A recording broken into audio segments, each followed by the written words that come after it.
¿Cómo están? Ignacio Briones, ¿qué tal? Hola Gonzalo, feliz de estar aquí con un gran invitado. Una semana más, preséntalo tú, Ignacio. ¿Lo presento? Ya, yo lo presento. Conocido por varios, por lo menos los que siguen la encuesta es un... No, yo creo que si se midiera a sí mismo, Sí. sería 70-80% de conocimiento. Totalmente, absolutamente. Roberto Isixson, gerente general de CADEM, que saca todas las semanas su encuesta para esa pública, pero obviamente CADEM hace muchas otras cuestiones. Fue exdirector de estudio de la SECOM, magíster en comunicación política, MBA y también cientista político. Así que, Roberto, muy bienvenido, muy atingente tu visita porque el ambiente de opinión pública, por Dios que es relevante en estos momentos de decisiones críticas, ¿no?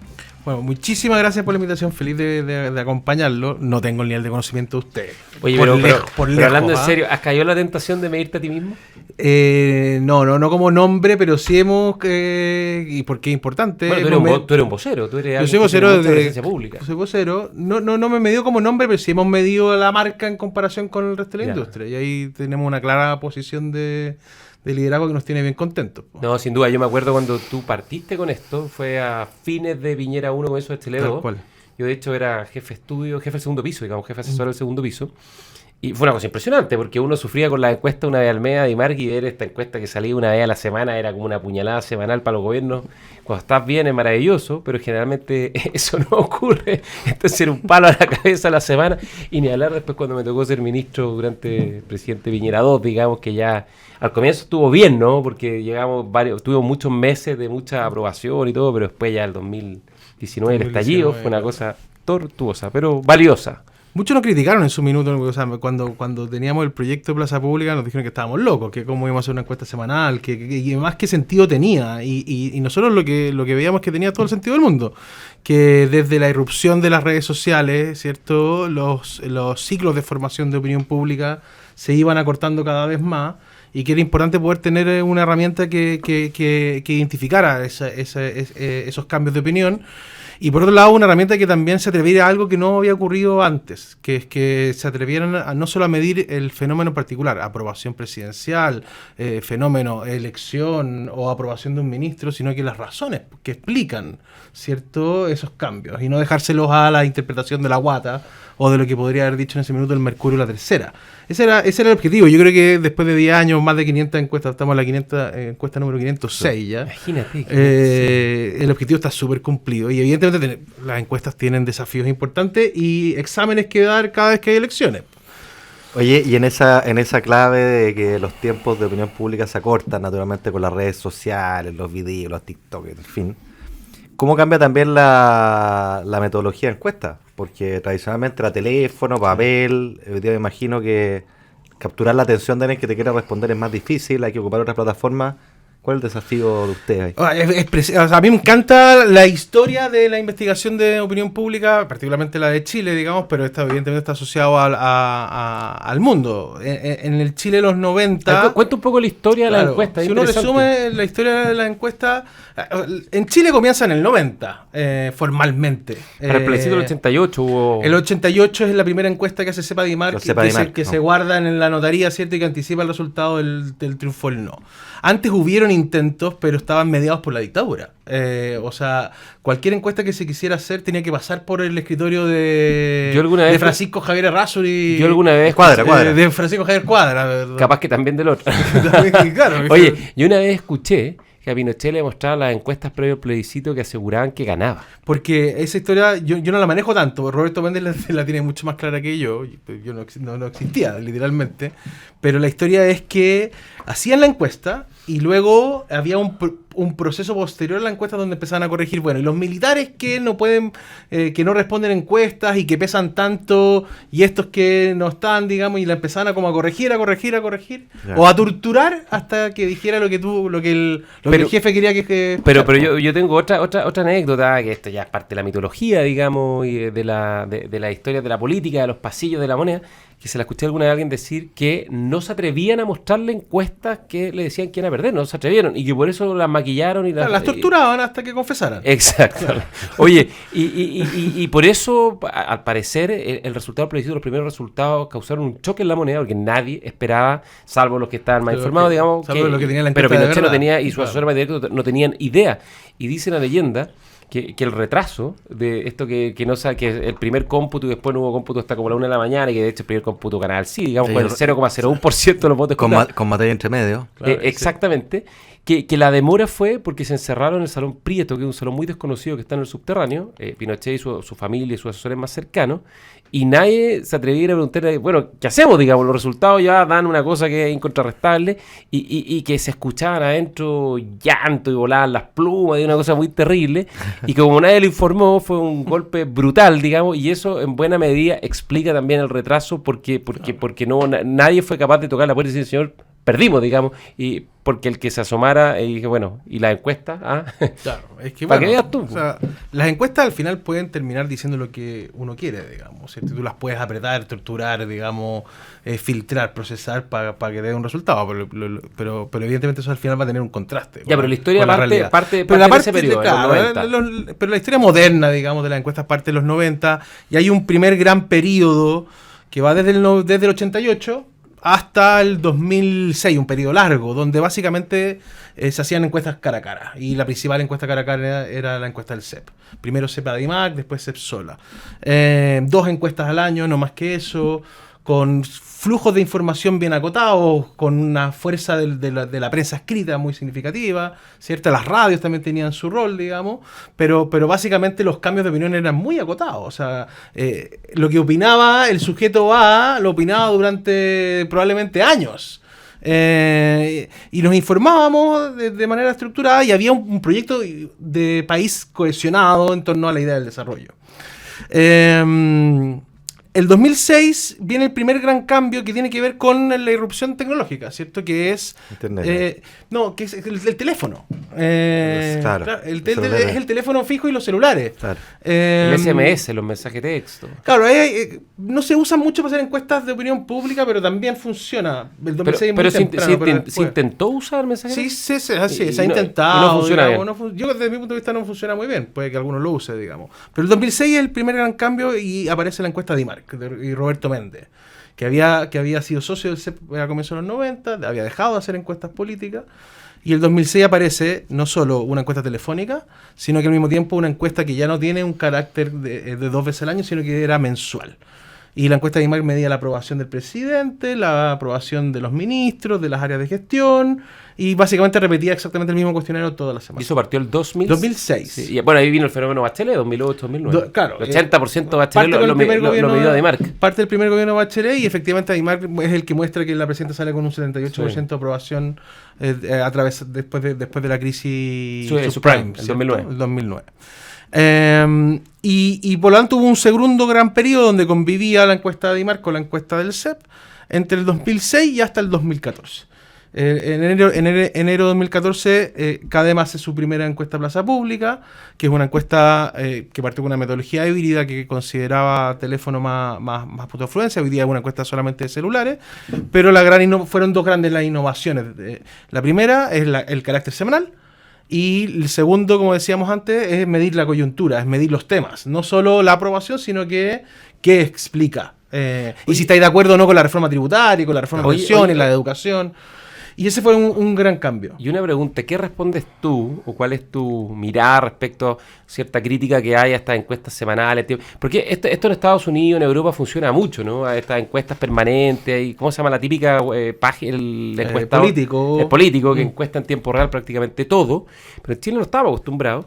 Y hay una crítica fuerte, que hay un punto, digamos, de que estas encuestas finalmente modifican o alteran la decisión política. Siento que la política, lo hemos hablado con Ignacio muchas veces, debiese conducir a la encuesta y no al revés. Y ahí hay una cosa, la encuestita, y bueno, con el nombre que sea, digamos, pero que finalmente tiene incidencia y termina determinando decisiones políticas relevantes a partir de las encuestas. ¿Cuánto de eso hay? Y si es un fenómeno, digamos, que tú le asignas algún tipo de relevancia política, o más bien la histeria de la política que no se hace cargo de sus decisiones. No, a mí me parece que es un debate que es necesario y relevante de poder tener y de discutir, digamos. O sea, cuál es efectivamente el nivel de influencia que tiene una encuesta determinada, y en este caso uno podría ser incluso conversemos específicamente de cuál es la influencia que tiene la encuesta CADEM, Plaza Pública, que se hace una vez a la semana, que mide la coyuntura, que mide a los ministros, que mide al presidente, que mide las elecciones, y que lleva 506 encuestas, 10 años siendo parte de esta discusión. Y hablemos sobre específicamente CADEM, digamos. Entonces, mi pregunta es, lo primero es que no existe un paper en el mundo, al menos yo no he visto, que determine cuál es la relevancia e influencia que tiene una encuesta en la formación de la opinión pública. Y cuando uno busca identificar los agentes de influencia, ¿cierto? Son muchos. Y evidentemente yo voy aquí a reconocer algo. Las encuestas son parte de ese círculo de formación de opinión, ¿cierto? Generan algún tipo de influencia porque, claro, porque son consumidas, porque son leídas, porque son conversadas, porque son criticadas, porque son aplaudidas. Pero también están los políticos, ¿cierto? Los ministros, el presidente, el gobierno en su conjunto es un agente de influencia, evidente agente de influencia, el Congreso, los partidos son agentes de influencia, los medios de comunicación, la radio, la televisión, los diarios son agentes de influencia, los líderes de opinión que escriben columnas, Matamala, Peña, Mansuy, por nombrar algunos. Las tendencias de Twitter. Las redes sociales, y por lo tanto tus influenciadores, a los que tú sigues, ¿cierto? A tus amigos, tus likes, tus corazones, tu familia, tus amigos, tus compañeros de trabajo. Entonces, el círculo de influencia de formación de opinión es múltiple, son muchos actores. La encuesta es uno más de ellos. Pero solo las encuestas se decidió regularla y prohibir, por ejemplo, su difusión 15 días antes de las elecciones. Sí, eso es una lecera. Entonces, yo en ese momento me acuerdo que traté de hablar con un ministro de la SECPRES para tratar de cambiar esta ley. No, tenía otros problemas en ese minuto, pero evidentemente, si tú regulas las encuestas, mi pregunta es, bueno, ¿por qué no regulamos las columnas de Matamala? Que no pueda publicar 15 días. No, además encuestas o las de Peña. Oye, además que hay apaguemos Twitter. Además que hay un mercado negro en la encuesta y la sigue igual y circula. Los bancos de inversión hacen un montón de encuestas las semanas previas porque el resultado va a impactar, digamos, a sus decisiones, a su fondo, en fin. Pero bueno, y esta cuestión empieza a correr, a filtrarse. Apaguemos Twitter, prohibamos la franja 15 días antes, prohibamos la televisión, ¿cierto? Ahora, la franja se para 3 días antes. 3 días por lo mismo, digamos. Pero se para 3 días antes y significa que la última encuesta que tú diste a conocer públicamente no considera el efecto de toda la franja. Entonces eso le hace mucho daño a las encuestas, ¿te fijáis? Entonces, bueno, algo de relevancia tenemos, sí, evidente. Influencia, sí, evidente. Más que el resto, no lo sé. Ahora, una anécdota, con Ignacio siempre nos reímos de eso, ahora a la distancia, en ese momento no, pero... Ya sé lo que voy a decir. Cómo las encuestas siguen al proceso político, más que el proceso político, las encuestas. Cuando estábamos los dos en el gobierno y vino el primer retiro del 10%, y una política completamente equivocada, que en fin, el tema de los retiros nos tiene hasta hoy día con la inflación sufriendo, digamos, y en fin, la opinión ya la vimos muchas veces. Pero nosotros además dimos el discurso en horario prime. Pero nosotros nos tocó con Ignacio. País sin saber que no estaba filmando. Nos acordamos de Winston Churchill cuando decía, los estadistas son los que no son los que miran la encuesta de la próxima elección, sino la próxima generación. Y los dos dimos unos discursos tremendos, bonitos, nos sentíamos como William Wallace dando la vida por la causa. Y los dos perdimos entre 20 y 25 puntos entre la cadena de la semana anterior al discurso y la semana después de ese discurso. Claro. O sea, la opinión pública a veces cuando se forma y tiene una cuestión muy marcada sobre ciertos temas, yo creo que uno tiene que hacer lo que tiene que hacer y ese es el rol de un político, digamos, pero las encuestas simplemente en ese momento estaban reflejando un sentimiento que estaba muy instalado. Oye, pero lo que es increíble, para hacerte otra pregunta en esa línea, que es la volatilidad de esto, porque es un buen ejemplo que nunca es bueno hablar de uno. Nos pegamos una caída así, Gonzalo después salió el gabinete. No, si lo peor es que yo recuperé. Yo en pocos meses en poco tiempo después recuperé, ¿te fijas? Y eso me lleva a pensar, a propósito del estallido, en pleno estallido, el apoyo de la ciudadanía al octubrismo, a la violencia, al saqueo era súper alto. Contrario al uso de la fuerza de carabineros, muy alto. Y esto se dio vuelta en el lapso de 2 años. ¿Cómo leís tú eso? ¿Cómo es ese desafío? ¿Cómo puede ser eso? Lo primero es que la opinión pública cambia de opinión. O sea, ese es el primer dato. Si no, no existirían encuestas, ¿cierto? La aprobación del presidente Boric comienza en torno al 50% y hoy día está en 35%. Y eso no significa, y podría estar en 19 en un año más o volver a estar en 50, digamos, claro. ¿Cierto? Y porque la opinión pública cambia de opinión, existen encuestas que buscan reflejar esos cambios de opinión. Y esos cambios de opinión están evidentemente condicionadas por lo que significa opinión pública, que es cómo yo me formo una opinión, ¿cierto? Con información, que son hechos reales, ¿cierto? Que hoy día no tan reales, existe la fake news para eso, y mis propias predisposiciones, ¿cierto? Que son propios de mi historia, de mis principios, de mis valores. Y por lo tanto la gente se va ajustando, y aquí los hitos informativos que recibo, los estímulos de información que recibo son fundamentales para la formación de opinión. Y se consolidan procesos, ¿cierto? En tiempos determinados, digamos, que no es que vengan desde las encuestas. Aquí el típico ejemplo que yo pongo, si uno va a la elección presidencial, cualquiera, digamos, Beatriz Sánchez, que criticó las encuestas por haber perdido, pero no las aplaudió por haberla puesto en el grafiquito cuando apareció por primera vez con un 2%. Por haber ayudado a crear el fenómeno. Claro, o sea, entonces te criticó porque la perjudicaron, pero no te aplaudió en el minuto cuando la pusieron. Entonces, en el fondo mi punto es, las encuestas no crean fenómenos. Las encuestas lo que hacen es identificar esos fenómenos. Políticos de opiniones o electorales, ¿cierto? Nosotros no invitamos, en las encuestas no inventaron al candidato Guillé o hicieron que Boric ganara su primaria, ¿cierto? Lo que vas haciendo es reflejar esos fenómenos. Identifica el proceso. Y lo que ha ido ocurriendo, que en el fondo que es interesante y que va generando desafíos mayores, digamos, es que los cambios hoy día son cada vez más breves. Y se producen más de corto plazo. Y por eso es interesante asociarlo a la historia de las elecciones. Pues, entre el 90 y el 2006 ocurrían una vez al año o cada 2 años, un cambio importante. Entre el 2006 y el 2014 podía ocurrir ya, pongamos que una vez al mes o una vez cada 2-3 meses. Y ahora ocurren en cuestión de días o de semanas, ¿cierto? Ahora, haciéndome cargo de la pregunta que me parece que es de los temas más relevantes, digamos, del cambio entre el octubrismo, y yo sé que está deslegitimada la palabra, pero tratemos por un segundo de ponerla en positivo, a lo que yo voy a inventar una palabra, ¿cierto? Septentrismo, que es el 4S, sí, que el triunfo del rechazo, más el regreso de los símbolos patrios. Antes le decíamos noviembrismo, después fue el decembrismo y ahora claro, es el septentrismo. Todo lo que no sea octubrismo. El regreso del patriotismo, del nacionalismo. Oye, pero que tiene riesgo de populismo. Solo una cosa, vamos a tener que ir a una pausa, pero esto está muy interesante, muy bueno. Vamos a retomar con estos cambios de la opinión pública. Ahora, en todo caso, déjame decirte una cosa. Si nuestros principales líderes cambian de opinión en forma tan drástica, por ejemplo, los líderes que hoy día gobiernan ya van a refundar Carabineros y ahora dicen que van a defender en todos los foros mundiales el prestigio Carabineros, que le pedimos a la gente. Ya, vamos a una pausa, la hora liberal, volvemos. Agricultura TV.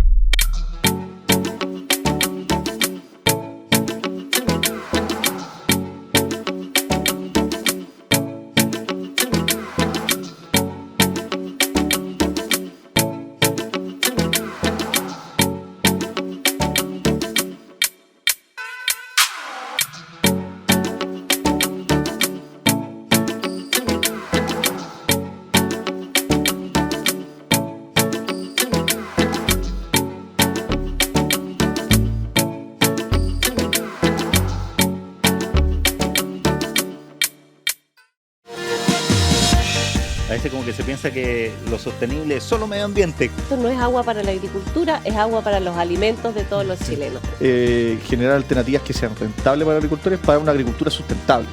Y tenemos proyectos muy emblemáticos como el Saca tu Permiso Rural. Y dijimos, bueno, necesitamos saber qué pasa bajo nuestros pies.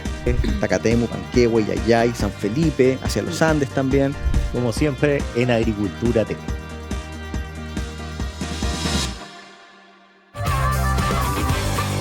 Listos para comenzar esta tertulia futbolística y siempre con algo más. Yo una vez me alojé en ese hotel también, una cobertura de la U. Alojé. Ah, ya, porque la pauta de hoy en blanco. Déjense de hacer tiro al fútbol en la Conmebol. Otro jugador histórico futbolero, Christian Jacknam. ¿No pensaste estudiar acuicultura? Tengo un amigo que estudió eso. ¿En serio? No, bueno, en su momento era una carrera con mucho futuro.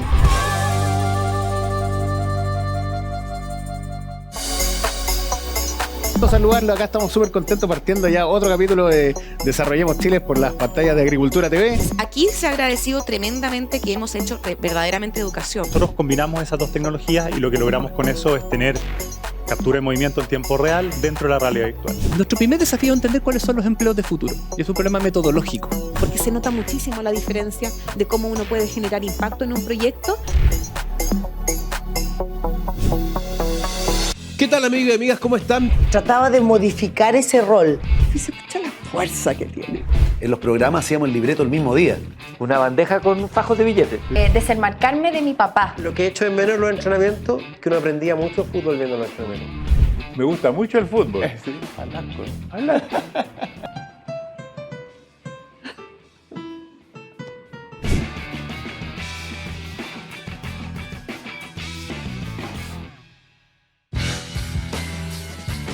¿Qué tal, amigos? Bienvenidos a una nueva edición de Pierna Fuerte con Juan Cristóbal Guarela. Lo demás era gol, si estaba offside, entró o no entró. Pero te agarró un equipo brasileño de primerísimo nivel. ¿Quién va a ir en contra de La Serena? Exacto. Échate una mirada. Pero está Alexander en estos dos días. 6 contra 2 y los dos, ninguno marcando a nadie. Exactamente. Y el melón. Esa va a ser la comisión investigadora del NFP.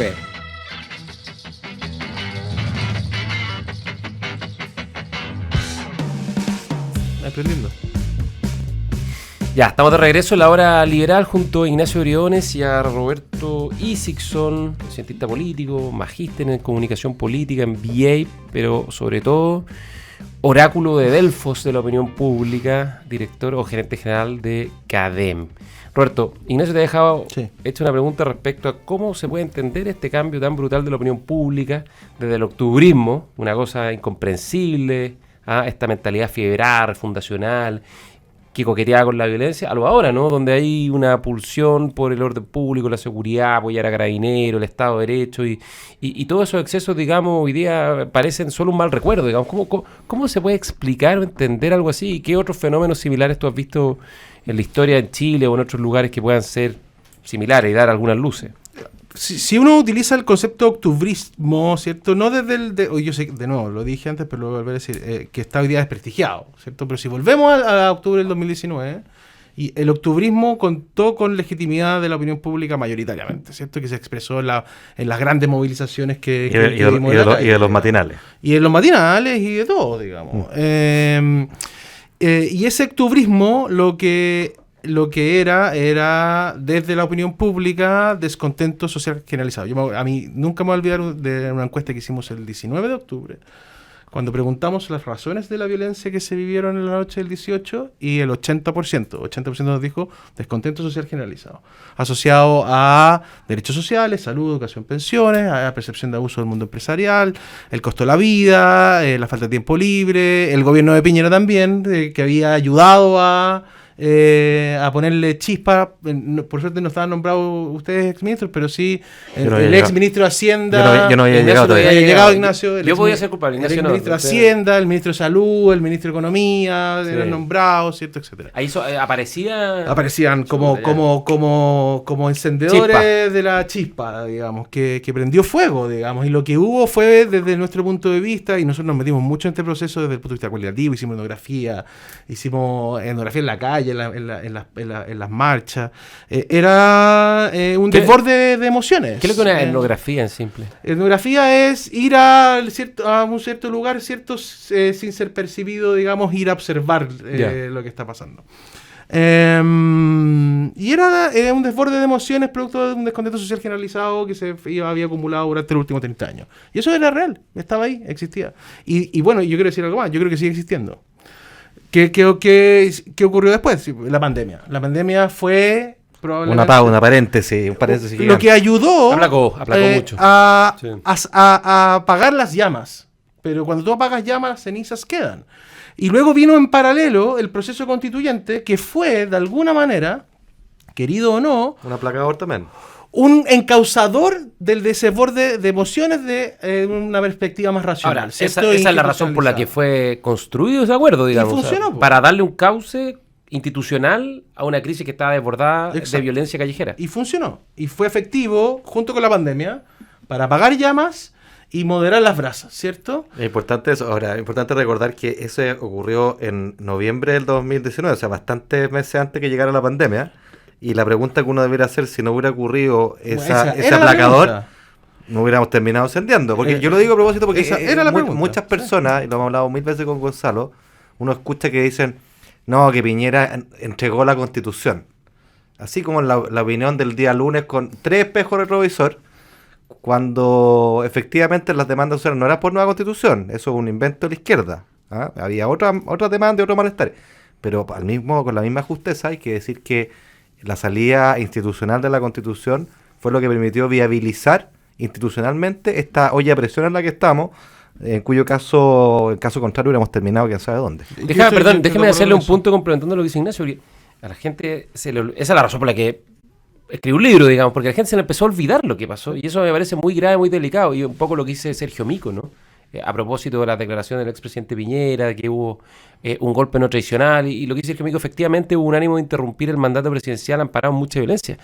Pero entre el 18 de octubre del 2019 y el 18 de marzo del 2020, o sea, 6 meses, mucho tiempo, digamos, tuvimos algo así como 20.000 hechos graves de orden público. Alteraciones graves de orden público son bombas molotov, ataque a comisaría, enfrentamientos muy violentos. Tuvimos 5.000 policías lesionados, tuvimos cerca de 1 millar de patrullas policiales destruidas y tuvimos más de 500 ataques a cuarteles policiales. De esos, son 6 meses, son casi 180 días. En esos 180 días yo te diría que no hubo más de 2 o 3 días en que no hubo ningún episodio de violencia. O sea, fue una cosa brutal. Y la guinda de la torta es que contó con legitimidad. O sea, el 70% consideraba que el uso de la fuerza por parte de Carabineros y Fuerzas Armadas era... cuestionable, por decirlo. Había sido excesiva. El que baila pasa tenía 70% acuerdo. En la primera línea tenía un 60% imagen positiva, por decir algunas cosas, digamos. Una cosa increíble. Carabineros llegó a un 33% en sus niveles de confianza. Pero lo que ocurre es proceso constitucional por una parte acompañado por la pandemia. Yo creo que la pandemia que asignale un rol importante, ¿cierto? Que apagan esas llamas, digamos.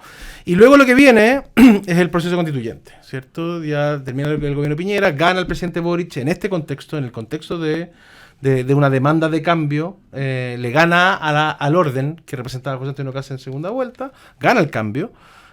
Un cambio que, y esto es importante porque creo que es importante para entender el gobierno hoy día, lo que gana es la demanda de cambio gradual, es el cambio, es Boric de segunda vuelta, no el de la primera. ¿Pero a tu juicio ganó Gabriel Boric o perdió José Antonio Cast? No, ganó Gabriel Boric, ganó la demanda de cambio. Ganó, o sea, el octubrismo electoral, digamos. Es que obviamente que hay de las dos cosas, hay electores que se mueven por la demanda de cambio, otros que se mueven para frenar a José Antonio Cast.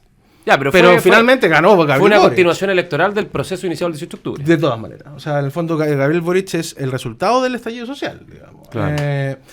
Y por lo tanto lo que viene, y para explicar el cambio significativo de este proceso que duró casi 2 años, es la experiencia, y por lo tanto, cambiamos la palabra, el flujo de información que te entrega el gobierno de Boric, más el flujo de información que entrega la convención electa. Sí, un desastre. La primera convención. La primera convención electa. Entonces, es llevar esta demanda de cambio que había originado el triunfo de Boric al extremo. No es el de Boric de segunda vuelta el que gobierna, es el de primera vuelta. Claro. Los errores de Isquiasiche, los errores de Yoyo Jackson, y además los indultos. Y además el resultado, por lo tanto, con desafección de expectativa, porque tú no metiste 100 y llegáis nada. Entonces... Y lo que queda, digamos, es esta radicalización del proyecto de izquierda, que es la radicalización del octubrismo, que termina finalmente con lo que es mi interpretación de lo que ocurrió el 4 de septiembre, digamos. Esto yo no lo quiero. La pérdida de legitimidad del octubrismo. O sea, el rechazo a la Constitución fue un rechazo a decir esto no. Y esto no implica el proceso completo. Y por lo tanto el 68%, no me acuerdo, 62, 68% dijo esto yo no lo quiero. 62%. Esto yo no lo quiero. ¿Qué es interesante de eso? No es que la gente, la opinión pública, los chilenos hayan respondido ese día, esto quiero. No, es esto no quiero. Esto no quiero. Y porque no fuimos capaces de responder el esto quiero, es que estamos en el zapato chileno que estamos hoy día. Porque nadie ha sido capaz de presentarle a Chile hoy día una propuesta del ¿qué es lo que quiero? ¿Cuál es el sueño? Hoy día Chile se ha transformado en un país presentista. Nosotros, cuando tú le preguntas a la gente qué es el largo plazo, te dicen 90 días. Eso explica los retiros, eso explica que esté en este proyecto constitucional el tema de las contribuciones o la sala de cuota universal, porque tienes que entregar hoy día, porque si no entrego hoy día no puedo invitar a un sueño. Y esa discusión todavía está abierta. Entonces, el cambio de ciclo es esto no quiero, que involucra octubrismo, gobierno del presidente Boric y ese proceso constitucional, y lo que viene hacia adelante en el yo quiero es puro presente. Ya, pero déjame pararte ahí para que entremos de lleno al proceso constitucional. Vengamos al presente. El momento en que estamos y el clima de encuesta respecto a este segundo proceso, quizá porque no está claro el que quiero o el que se ofrece. Las encuestas muestran que tiene poquísima aceptación ciudadana y desgaste, el momento constitucional parece haber pasado. Pero me cuelgo algo de lo que tú dijiste. Hay una tesis instalada que la forma de dar vuelta a esto es ofreciendo quiero mi cuarto de libra ahora, el presentismo, el equivalente al retiro, las contribuciones, no sé qué. Pero eso no está funcionando, evidentemente, porque lo único que ha hecho es perder aprobación el proceso. Pero uno podría decir que otra oferta presentista, que no se ha hecho en ninguno de los procesos anteriores, es ofrecer un tono de acuerdo, un tono de optimismo, un tono de futuro, un tono de estabilidad. Lo que tuvieron los expertos en su momento. Claro, que se transmite cuando ocurre un evento improbable, y por evento improbable entendería yo acá algo que no hemos visto mucho tiempo en nuestro país, que es los políticos de los distintos sectores, en vez de estar en la patada del combo, el dime y direte, como en un mundo paralelo, logrando algo improbable que es un acuerdo. Hecho, ¿Cómo lo ves tú Perdón, y déjame darte un dato. Yo me acuerdo que el acuerdo del 15 de noviembre, que fue tan difícil, tan dramático, tú lo mediste. ¿Sí? Y te tuvo algo así como 70% de aprobación. O sea, la gente, cuando los políticos se ponen de acuerdo, la gente lo rechaza. No es verdad. Cuando hay buenos acuerdos que se perciben genuinos y sinceros y que hagan el bien de Chile, la gente lo valora. Nuestro pequeño mundo, solo paréntesis, la pequeña muestra cuando hicimos el acuerdo de junio, el acuerdo COVID con la oposición, también improbable. También fue bien valorado. Súper valorado. Sí. O sea, la gente en los momentos críticos pareciera querer, pónganse de acuerdo, compadre, y hagan la pega. ¿No? ¿Cómo lo ves tú? A mí me cuesta tener un relato muy claro sobre lo que está pasando hoy día porque creo que estamos en un punto de complejidad muy alto. O sea, yo he definido este proceso como un zapato chino, en buen chileno, digamos, o un proceso que está lleno de paradojas, ¿cierto? Y la primera paradoja, la más evidente, es que nosotros hemos medido primero las 12 bases que dieron origen a este nuevo proceso, 80% de acuerdo, las 12. Los 12 principios, promedio 80%. Luego medimos capítulo 1, capítulo 2 de los expertos, promedio de acuerdo 76% más o menos de los expertos. Hemos medido casi todas las enmiendas del Partido Republicano, no todas, pero muchas, 79% de acuerdo. Cada una por separada. Cada una por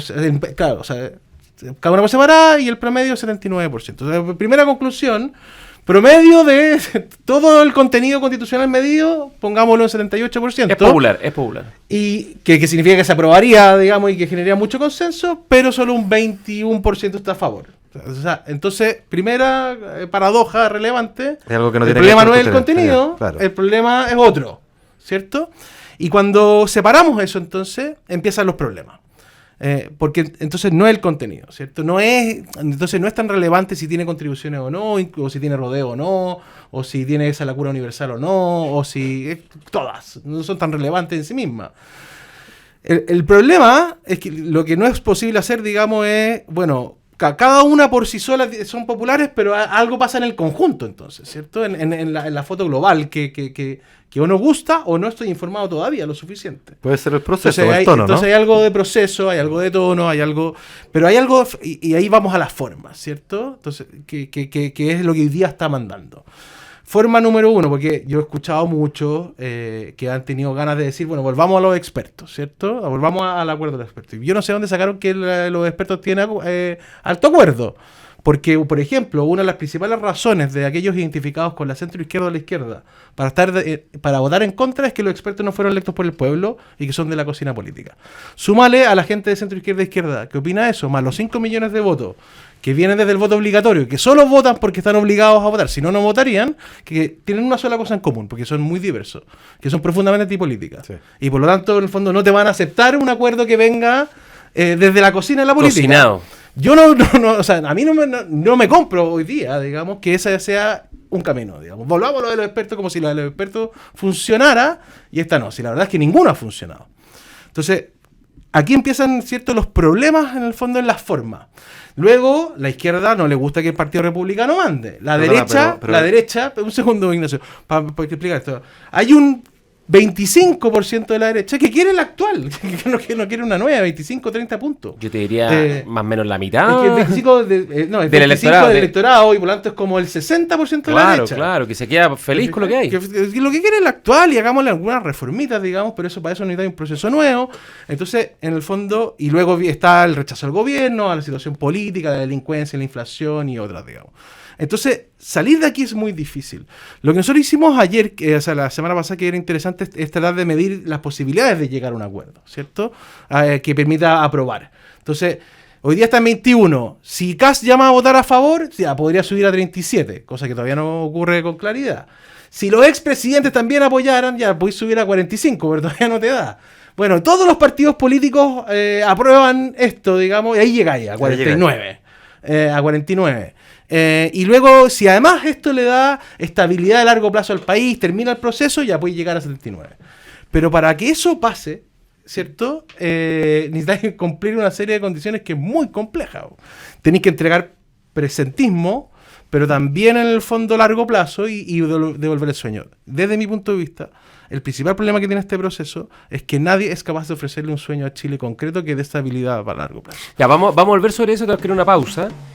Roberto, el recomendado. Siempre a nuestros invitados le pedimos que recomienden la serie, el libro. Que no sea la encuesta Cadem de esta tarde, que sale de la noche. ¿Qué estás leyendo? ¿Qué estás viendo? Yo puedo recomendar 3 cosas. Una, a propósito de proceso de octubrismo hoy día y 50 años, una serie muy buena, Star Plus, Argentina 2011. 2001. 2001, Argentina Diciembre 2001. La crisis de la Rúa, lo que pudo ser, digamos, en Chile, digamos. Muy buena, sí, muy buena serie, muy el rol de la política y de los asesores dramáticos. Los asesores, el rol del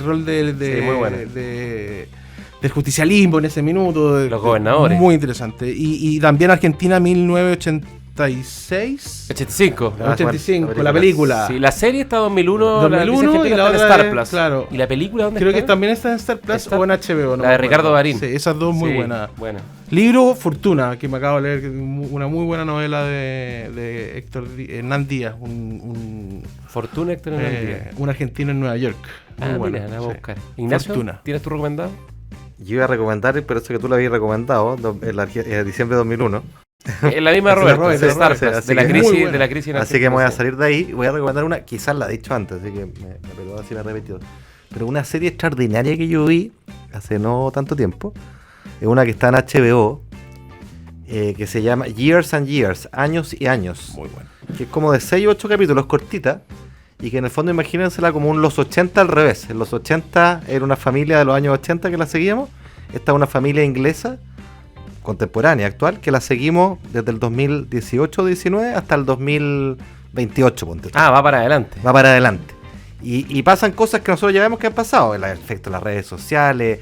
Organizamos una conferencia telefónica con la abuela, con no sé quién, y llamaba ya Alexa, arma un llamado familiar. Years and Years. Years and Years. Y entre medio, las noticias te muestran, se acaba de derretir el último iceberg glaciar en el Polo Norte.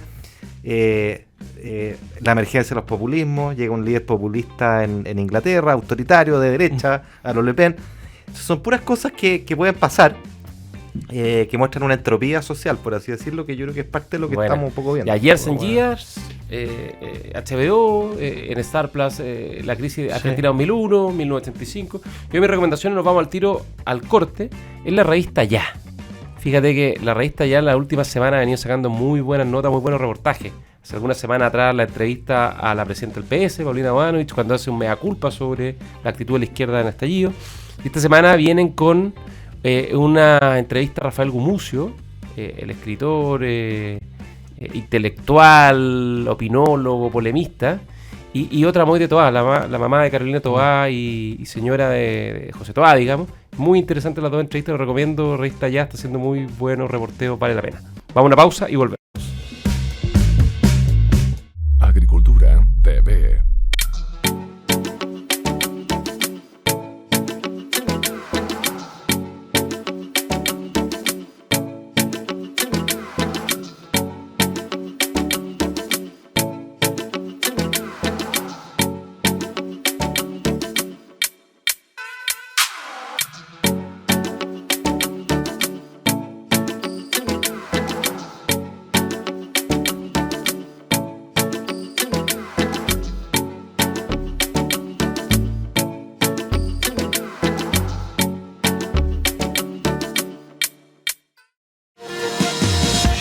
A veces como que se piensa que lo sostenible es solo medio ambiente. Esto no es agua para la agricultura, es agua para los alimentos de todos los chilenos. Generar alternativas que sean rentables para los agricultores para una agricultura sustentable. Y tenemos proyectos muy emblemáticos como el Saca tu Permiso Rural, Y dijimos, bueno, necesitamos saber qué pasa bajo nuestros pies. Tacatemu, Panquehue, Yayay, San Felipe, hacia los Andes también. Como siempre, en Agricultura TV.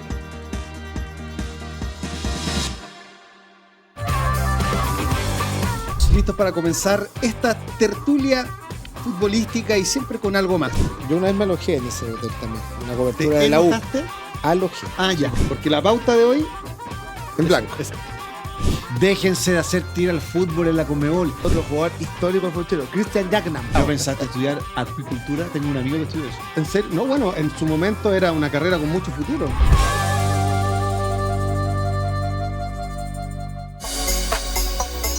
Saludarlo, acá estamos súper contentos partiendo ya otro capítulo de Desarrollemos Chile por las pantallas de Agricultura TV. Aquí se ha agradecido tremendamente que hemos hecho verdaderamente educación. Nosotros combinamos esas dos tecnologías y lo que logramos con eso es tener captura de movimiento en tiempo real dentro de la realidad virtual. Nuestro primer desafío es entender cuáles son los empleos de futuro. Y es un problema metodológico. Porque se nota muchísimo la diferencia de cómo uno puede generar impacto en un proyecto. ¿Qué tal, amigos y amigas? ¿Cómo están? Trataba de modificar ese rol. Y se escucha la fuerza que tiene. En los programas hacíamos el libreto el mismo día. Una bandeja con fajos de billetes. Desenmarcarme de mi papá. Lo que he hecho en menos en los entrenamientos, que uno aprendía mucho fútbol viendo los entrenamientos. Me gusta mucho el fútbol. Sí, falasco.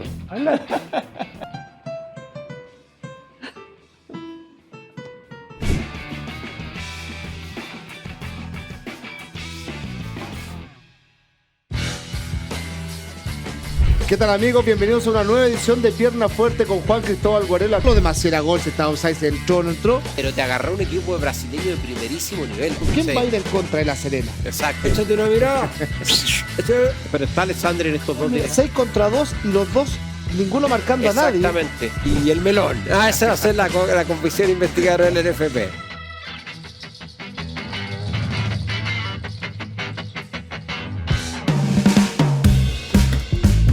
Estamos de regreso en la hora liberal junto a Ignacio Briones y al gerente general de CADEM, Roberto Dixon. Hoy, Roberto, estamos hablando del proceso constituyente que está bastante o muy mal aspectado en términos de opinión pública. La intención de votar a favor del plebiscito de salida bajó de 40 a 20% y ya se empina cerca del 60% las personas que se sienten más bien tentadas a rechazarlo. Y en base a 100 es más alto. Sí, y estamos en base a 100 es como 75-25. 70-30, el promedio de toda la encuesta. Pero es brutal. Y bueno, algo hablábamos, ¿no? Para mí esto es como una orquesta que tiene una buena partitura, como dices tú, los contenidos son interesantes, la gente le parecen bien, pero los músicos tocan como la wifa, digamos, y suena la orquesta como un desastre, y cuando la orquesta suena mal, ni la mejor partitura se salva, ¿no? Mozart o Beethoven sin buenos músicos no pueden sonar bien. Y hay algo de eso, ¿no? Pero ¿es eso o es más que eso? Digamos, la gente simplemente se cansó y dice, ¿sabes que ya basta? Ni segundo, ni tercero, ni quinto proceso. Porque es una cosa rara. A la gente tú le sigues preguntando y sigue queriendo una nueva constitución. 63%. Pero esto no encaja por ningún lado. Entonces, lo primero, ¿cómo intentar explicar eso? Y segundo, ¿esto tiene vuelta? Yo sé que es difícil hacer, esto no es rocket science, es muy difícil, pero ¿tiene alguna vuelta? ¿Tú crees que ya están jugadas las fichas? Yo creo que este proceso está en la UTI, pero no está muerto. O sea, y hay mucha gente que está en la UTI que termina salvándose y recuperando su calidad de vida de buena manera, digamos. Y otros que pasan por la UTI y se mueren. Entonces, yo creo que estamos en ese momento, estamos en la UTI. Yo lo dije en una entrevista hace poquito. Yo creo que hoy día el que tiene la principal responsabilidad es quien tiene veto, digamos, y que ha sido el principal movilizador de este proceso, que es el Partido Republicano. Y si el Partido Republicano quiere ganar esta elección, quiere que se vote a favor, va a tener que hacer cambios importantes en la estrategia que ha estado implementando hasta ahora. Las iniciativas específicas, las enmiendas específicas no han dado resultado, y seguir avanzando por la línea del contenido y del articulado no va a resultar. Nosotros se lo dijimos si llevamos al proceso anterior, la encuesta CADEM fue la primera que dio cuenta de que el rechazo había crecido 10-15 puntos por sobre en la primera semana de abril. De abril del año pasado. Del año pasado, 6 meses antes. Y le dijimos públicamente en entrevista y con nuestra encuesta a los constitucionalistas, a los consejeros de ese minuto. A Dino Azula. Esto se va a rechazar, esto se va a rechazar, y ahí nos tildaron de payasos, de que esto era mentira, de que la encuesta era todo falso. Entonces, se terminó rechazando. Yo hoy día le digo con mucha propiedad y al Partido Republicano que si quiere aprobar, tiene que cambiar de estrategia, porque si no esto se va a ¿En qué consiste ese cambio de estrategia? Bueno, yo creo que el cambio de estrategia, el primer paso, desde mi punto de vista, es llegar a un acuerdo lo más amplio posible, pero desde las fuerzas del rechazo. Ese es el primer paso.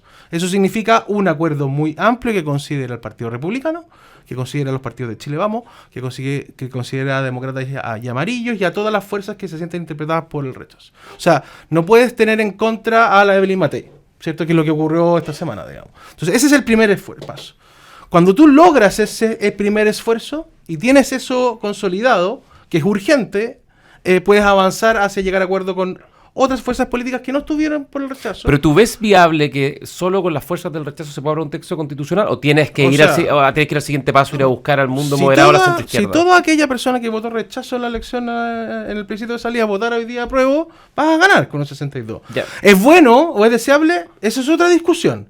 Yo creo que no. Yo creo que evidentemente una constitución, para que sea un tema que se cierre y de estabilidad, que es el concepto que más genera atracción, necesita un acuerdo más amplio. Pero tú estás haciendo una asociación... Pero tú no puedes ir a buscar, perdón un segundo, que es lo que a mí me pasa porque he escuchado mucho esta discusión. No puedes pretender llegar primero, tratar de no forzar, pero ir a buscar un acuerdo en el minuto 1 con el todo. Con el todo, si no logras ni siquiera tener acuerdo con tus primos, ¿te fijáis? Es razonable Entonces, lo que tú lo primero tienes que cerrar ese acuerdo. Primero la casa ordenada y después invitar a otros a venir a tu casa. Y para eso yo creo que el Partido Republicano lo que tiene que hacer es dos cosas. Uno, sacar el debate del articulado y por lo tanto sacar el debate un poco del Consejo y llevarlo a la política. Y llevarlo a los principales líderes de la política y lograr un consenso sobre un relato que haya un acuerdo político, país, que haya un acuerdo, acuerdo político, partiendo primero desde los tuyos y luego buscando y que no sea percibido como cocina. Y que no sea percibido como cocina. Que es lo que tú dijiste antes. Ahora, la política es cocina, entonces ¿cómo te desprendís de eso? Lo que pasa es que la cocina... La democracia es cocina. Se interpreta cuando o sea, sí, pero la cocina... cuando no hay un proceso de participación ciudadana activo, ¿cierto? Es cuando se activa la idea de la cocina. Cuando los acuerdos son a puertas cerradas, cuando el acuerdo se percibe como que favorece a la política. Uh-huh. Aquí tienen que sangrar todos, ¿te fijáis? O sea, todos tienen que entregar una oreja. En el fondo el ideal, y esto es cierto, yo estoy de acuerdo con esta idea, esta constitución que le vamos a proponer a Chile en diciembre, debería gustarte un poquito y debería desgustarte un poquito a todos. A todos los que lleguen a un gran acuerdo. Entonces, pero tú no puedes pretender ir construyendo este acuerdo desde el Partido Comunista, ¿cierto? Tiene que partir, desde mi punto de vista, habría que el Partido Republicano, el que tiene la pelota, ¿cierto? Debería partir al revés. Y eso tampoco lo ha hecho, ¿cierto? Y lo que ha ido pasando con ciertas enmiendas es lo mismo que ocurrió en el proceso anterior, que empiezas a movilizar a ciertos porcentajes de la población para afuera porque rechazan esa iniciativa de identidades. Paridad de género, el debate en torno al aborto, si es que tiene contribuciones o no, si es que tiene esa laguna universal o no. Entonces, primero llegar a un acuerdo base. Ese me parece que es el camino fundamental y sacar la discusión del Consejo. Ahora, esa cuestión alcanza, como preguntó Gonzalo, porque tu argumento se basa en la premisa de que existe como una representatividad 1-1 entre el mundo centro-derecha, demócrata y amarillo, la fuerza de rechazo con el electorado. Circunstancia que tú mismo dijiste, acá hubo un contingente de 5 millones de personas, que son los votantes obligados, que son antipolíticos. Claro. Y es muy probable y quizás lo único que uno puede decirle a ese grupo es, ¿sabe qué? Yo sé que usted está agotado, no quiere saber más de esta cuestión, pero mire, acá hay algo que más o menos tiene un acuerdo, tiene un tono, como dijo el presidente del Senado, a propósito de la declaración que hizo para el 11 de septiembre, que fue muy bienvenida y recibida, con el acuerdo de los senadores. Y ¿sabe qué más? Esto tiene este tono, y además demos vuelta a la página para no seguir en esto, miremos para adelante. Vote con desgano, pero vote... Ya, pero imaginemos por un segundo que logramos un acuerdo político amplio, ¿cierto? Y después podemos discutir hasta dónde llega ese acuerdo. Sí. Pero logras ese acuerdo, que presentas un proyecto que le da estabilidad de largo plazo al país, que es un acuerdo político, por lo tanto tiene algo de cocina, y eso aleja a esos 5 millones de votos, y a ese acuerdo político amplio le pones algunas cuartos de libra. Porque son necesarios los cuartos de libra en el contexto en que está Chile hoy día. Cuartos de libra te refiere a cosas que sean atractivas y que movilicen a ese electorado que está lejos de la política. Pero necesita primero el piso de acuerdo. Pero necesita el piso de acuerdo. O sea, armar la torta y después le poner los decorados. Es que mira, es imposible que cuando tú tienes un 20% a favor, significa que tienes un 60% de la derecha que todavía está en contra. Claro. O sea, el Partido Republicano no ha logrado convencer al 60% de que se identifica como de derecha. Entonces, no tienes... Oye, en ese contexto no hay cómo salir. Y a propósito de eso, como el tiempo se nos acaba, yo no puedo dejar de hacer esta pregunta tanto de la mirada de la opinión pública como analista político que también eres. El Partido Republicano ha liderado este proceso, el que tiene la mayor cantidad de votos, el sartén por el mango. Chile Vamos ha votado en varias iniciativas con ellos, en otras distintos. Ahora se está demarcando un poco más. Se está demarcando más, pero en cualquier caso... Acá se instala la idea que así como la de ayer y rechazada fue la constitución de la izquierda, esta es la constitución de la derecha. Un rechazo, sobre todo un rechazo por amplio margen, ¿en qué pie deja a la derecha en términos de su relato ideológico? Es un riesgo tal cual como la izquierda quedó completamente knockout, sin relato, tuvo una derrota ideológica, en definitiva, donde todos dijimos, los chilenos no quieren las ideas de la extrema izquierda. Sí. Acá se puede dar el riesgo que digan, los chilenos no quieren las ideas de la derecha, y eso es una pérdida... Y un reseteo de la política en un momento en que pensábamos que bueno, la ola se había dado vuelta, pero puede ser un partir de nuevo, ¿no? Yo creo que el efecto no va a ser inocuo. Va a haber un efecto, evidentemente, político-electoral si es que se termina rechazando y sobre todo si es por un amplio margen. Pero lo veo con mucho menos impacto que el plebiscito anterior, por varias razones. Más difuso. Primero porque la gente no está emocionalmente conectada con este proceso, no está desconectada del proceso constitucional y el contenido no le interesa, digamos. Tiene otras preocupaciones asociadas a delincuencia y economía. Y por lo tanto, en ese sentido hay menos pasión.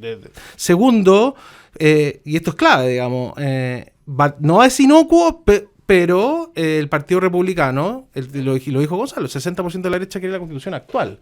Entonces, o sea, tanto si se gana como se pierde, ganan igual, ¿te fijáis? Y tercer factor, el votante del Partido Republicano, situémoslo entre el 28% que sacó Kassa en primera vuelta y el 35% que sacó ahora el Partido Republicano de consejero, tiene entre un 28 y un 35. Con ese entre 28 y 35 basta para tener un gran resultado en las elecciones municipales del próximo año, basta para pasar a segunda vuelta presidencial y basta para aumentar la cantidad de diputados que tiene pero Roberto, en el Congreso. Y ese electorado no se vamos. Te quería llevar a una reflexión un poco más profunda. Aquí vamos del encuestador al analista de opinión pública y al politólogo, digamos. Porque una cosa es que el Partido Republicano efectivamente puede consolidar una base y tener un buen resultado parlamentario, alcalde, en fin.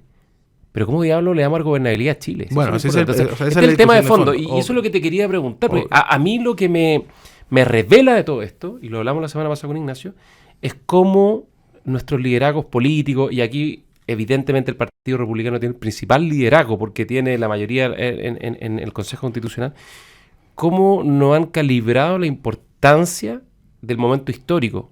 Porque si la estuvieran calibrando, no estarían arriesgando el fracaso, ¿no? Y mi pregunta bien de fondo es, ¿cuánto arriesga Chile si es que esto fracasa? ¿Va a ser inocuo? ¿Vamos a seguir al día siguiente como si nada? ¿O tú desde el punto de vista como conocedor no solo de los procesos de opinión pública, sino de los procesos políticos y sociales, hay un riesgo implícito de que esto que tú dijiste en algún momento, que las razones subyacentes del estallido no se han extinguido y que en definitiva esos espíritus revueltos de octubre y noviembre del 2019 pueden reaparecer, digamos, y podemos volver a una espiral de inestabilidad brutal? ¿Cuánto riesgo estamos corriendo si esto fracasa? Porque a mí eso de verdad, a mí sí me preocupa y me preocupa mucho, sobre todo porque también tengo la impresión de que muchas personas piensan que porque ya pasó lo peor, pasaron todos los problemas. Y esa miopía, ese cortoplacismo social, político en las miradas, digamos, puede terminar siendo brutal y nos puede terminar reventando de vuelta en la cara. Yo soy de los que cree que si no hay nueva constitución, no vamos a poder resolver los problemas de fondo necesarios para dar gobernabilidad política, por una parte, ordenar el sistema político, la relación, que vuelva a la normalidad la relación del gobierno con el Congreso, que el Tribunal Constitucional vuelva a hacer su trabajo como corresponde y que nadie vuelva a mirar más para el lado y asumir responsabilidades que no tiene. Sin eso, es muy difícil que cualquier gobierno, de cualquier signo político, en la próxima elección tenga resuelta cierta o de garantías de gobernabilidad. Y sin eso, a mí no me extraña nada, digamos, que una vez que los temas de delincuencia principalmente, que en algún minuto van a empezar a moderarse, uno esperaría, digamos, después de toda la acción de los gobiernos, que empiecen a moderarse como prioridad y que la inflación comience a ceder y por lo tanto también deje de ser una cuestión prioritaria, van a volver a aparecer con fuerza aquellos temas que estaban en el estallido social y que siguen siendo bracitas. Derechos sociales garantizados, educación, salud, pensiones. Ya grabado por una economía muy débil y el desempleo subiendo. Es que el punto es que si uno compara Chile hoy día con el que teníamos antes del estallido social, Chile hoy día es un país más pobre, Chile es un país más desigual. Más debilitado institucionalmente, socialmente. Que tiene más desempleo, que crece menos. Por lo tanto, estamos en peores condiciones. Y eso un gobierno va a sufrirlo. Da la impresión de que no da la impresión. Yo creo que están jugando con fuego y no se han dado cuenta. Y ese fuego se puede volver a encender, literalmente. Ya lo tuvimos el fuego, ¿no? Este fuego que arrasó en octubre y noviembre con buena parte de Chile. Hay que acordarse. Es que parafraseando ahí a Roberto Isaacson, el concepto que ocupaste fue el inmediatismo, ¿no? Claro, lo que prima es el inmediatismo, el presentismo. La mirada larga sobre lo que nos jugamos en la larga no está. No. Pero tampoco sabe la gente, entonces hay que ofrecerlo, ¿cierto? Hay que ofrecer un sueño. Y ese sueño asociado, que antiguamente entre el 90 y el 2011, por una fecha, estaba asociado al desarrollo, ¿cierto? Que no es solo desarrollo económico, sino que el desarrollo significaba mejor calidad de vida, ¿cierto? Significaba movilidad social, una serie de cosas. Ese sueño es el que se quebró. Eso lo muestra la encuesta Bicentenario con mucha claridad. En el 2009 el 70% creía que Chile es un país desarrollado, hoy día un tercio. Y por lo tanto, como no hay sueño, lo que hay es presente. Y hasta que alguien no proponga sueño y largo plazo, y ahí está vamos a salir. Y ahí está la paradoja, que es un círculo vicioso, porque ese presente te impide ver las cosas de largo plazo, son las que permiten dar cumplimiento al sueño o recuperar el sueño y dar solución paulatina a los problemas de las personas. ¿Y cómo diablo no existen liderazgo, no hay liderazgo alguno que esté dispuesto no solo a hablarle a su tribu, sino que a hablarle a Chile? Hoy día todos le hablan a su tribu, a su trinchera, a su barra brava. ¿Y quién diablos piensa en Chile? Si eso es la verdad. Y yo digo, ¿para qué cresta quieren llegar a gobernar si vamos a tener un país ingobernable? Si el poder por el poder no sirve de nada. Si este país no podemos cambiar el sistema político, no podemos hacer una abolición del Estado, no podemos darle estabilidad, no podemos terminar con esta anomia feroz en que estamos sumidos hace 4 años, quizás más. Entonces, el país va a terminar encallando. Y los países encallan y a veces no se desencallan nunca más. Mira tú el caso de Argentina, mira tú el caso de Ecuador, ni hablar Venezuela, Nicaragua. Entonces, estoy como en el minuto de confianza, me pasé de largo, digamos, pero ¿cómo no nos damos cuenta? Queda muy poco, quedan apenas 2 meses. Y esta cuestión va a estrellarse contra un iceberg. Y el barco se puede hundir. Y por eso yo llamo a la responsabilidad. Porque el barco son personas, son vidas, son proyectos de vida, son sueños que los podemos hipotecar producto de las malas decisiones y la falta de liderazgo y compromiso y de coraje para enfrentar los desafíos no solo del presente, sino también del futuro. Y perdón que me fui con mi minuto de confianza, Roberto, es tu minuto de confianza porque se nos está acabando el tiempo. Se acabó ya. Se acabó. No, yo creo que con ese remate además. Muchos minutos de confianza. Yo pido disculpas, me emocioné. Nos vemos la próxima semana. Gracias Roberto Isaacson, Ignacio Briones, La Hora Liberal. Nos vemos. Chao. Chao, chao. Chao, chao.